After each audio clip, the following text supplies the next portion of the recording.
সুপ্রিয় দর্শক, ঘরে থাকা সাধারণ উপকরণ দিয়ে কিভাবে খুব সুস্বাদু করে মুরগি রান্না করা যায় সেটাই আজ করে দেখাবো। আশা করি এটা সবার খুব কাজে লাগবে।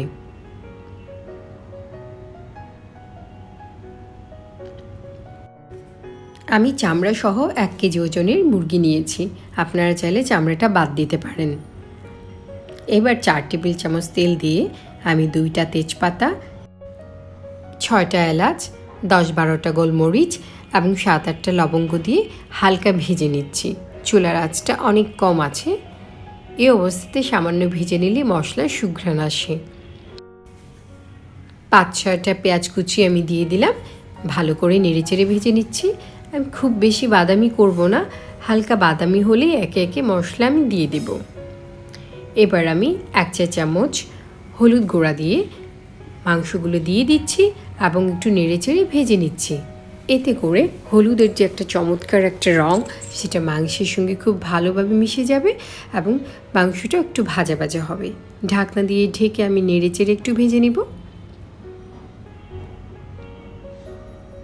ঢাকনা দেওয়ার কারণে একটু পানি উঠেছিল, সে কারণে আবারও নেড়েচেড়ে আবারও ঢাকনা দিয়ে ঢেকে আমি একটু ভেজে নিচ্ছি। এভাবে ভেজে নেওয়ার কারণে মাংসের স্বাদটা একটু স্পেশাল হয়। 1 টেবিল চামচ আদা বাটা, 1টা রসুন, 1 টেবিল চামচ আমি মরিচ গুঁড়া দিয়ে দিয়েছি এবং ধনে জিরা নিলাম আমি 1 চা চামচ করে। সামান্য পরিমাণ লবণ দিয়ে আমি এটা ভেজে নিব। 1টা টমেটো আমি কুচি করে দিয়ে দিচ্ছি। টমেটোটা পাকা এবং বেশ কালারফুল, সে কারণে মশলার রঙের সঙ্গে মিশে তরকারির রঙটা আরও সুন্দর হয়ে যাবে। নেড়েচেড়ে আমি ভেজে নিচ্ছি। টমেটোটা যদি বাসায় না থাকে সেটাও বাদ দিতে পারেন, কোনো সমস্যা নেই। অল্প পরিমাণ পানি দিয়ে নেড়েচেড়ে আমি ঢেকে দিলাম। আমি খুবই অল্প পানি দিয়ে এটা একটু কষে নিচ্ছি। মাঝে মধ্যে ঢাকনা খুলে আপনারা নেড়ে দিবেন।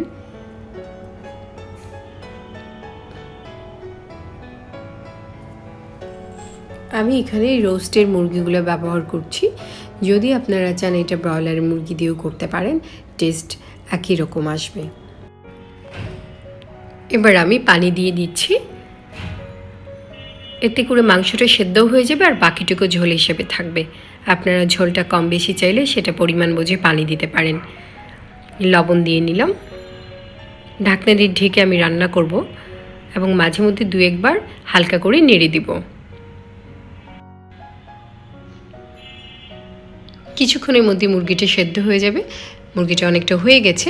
এবার আমি একটু নেড়ে চেড়ে নিব, তারপর আমি ঢেকে রেখে দেব। চুলা বন্ধ করে আমি ঢেকে রাখব। আমার রান্নাটা হয়ে গেছে। আমি এবার সার্ভ করছি।